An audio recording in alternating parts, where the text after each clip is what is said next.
Bonjour, bonjour docteur, bonjour monsieur Duhart, Bonjour. Bienvenue dans nos studios. Vous venez directement du WWF, comme chacun le sait, et vous avez dû regarder nos émissions en fidèle téléspectateur que vous êtes. Certainement. Deux petits films sont passés hier et avant-hier. Nous montrons un spécialiste et un responsable du zoo d'Anvers qui nous expliquait les problèmes de la reproduction d'animaux en voie de disparition en circuit fermé, à savoir dans un jardin zoologique. Alors, est-ce que vous avez une opinion? Est-ce que vous pouvez tirer quelques conclusions? Oui, je pense d'abord que la protection des animaux en voie de disparition doit être l'objet d'un effort d'abord sur le terrain.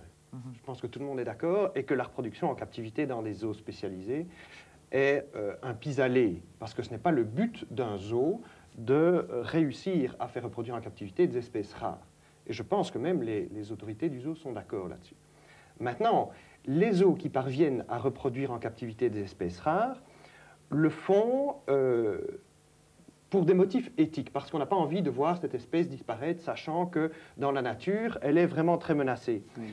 Mais et ce alors, n'est pas seulement à titre expérimental, je suppose qu'il y a un but scientifique. Ah bien sûr, oui, Oui. oui, il y a un but scientifique, mais enfin, si l'espèce peut se reproduire dans son milieu naturel, Oui, bien sûr. on ne va pas perdre son temps à essayer de le faire Oui. en captivité si c'est difficile. Maintenant, il y a des zoos qui ont réussi pour des espèces très rares, et je pense que le monsieur du zoo y faisait mention, ce sont les oies de Hawaï. C'était des oies dont il ne restait que quelques centaines d'individus. On les a reproduits en captivité, avec succès, et puis on les a réintroduits dans leur milieu naturel. Et qu'est-ce qu'on a constaté? Que le tractus digestif, c'est-à-dire la longueur de l'œsophage plus des intestins, avait complètement raccourci, même chez les individus de la première et deuxième génération, parce que la nourriture qu'on leur donnait en captivité ne correspondait absolument pas à la nourriture qu'ils trouvaient dans leur milieu naturel. Conclusion, Et ça a il y a des eu conséquences. Absolument, C'est très absolument, parce que quand on les a relâchés sur le terrain, ils n'ont pas pu se réadapter très facilement. Normale. Donc ça, c'est le genre de problème qu'on ne peut pas prévoir. Oui. Est-ce que vous ne croyez pas que de toute façon, le côté positif, c'est l'étude du biotope de façon à éviter éventuellement la disparition d'espèces? Ah oui, bien sûr. Moi, je crois que la création de réserves, de parcs, peut éviter ce genre de problème.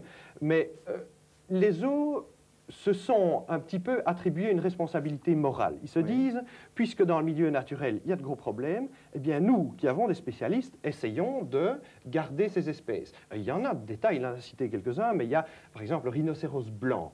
Le rhinocéros blanc, il n'y en a plus qu'une quinzaine dans le nord du Zaïre, dans le sud du Soudan. Et il y en a une vingtaine dans différents zoos. En Tchécoslovaquie, il y en a 2 à Anvers.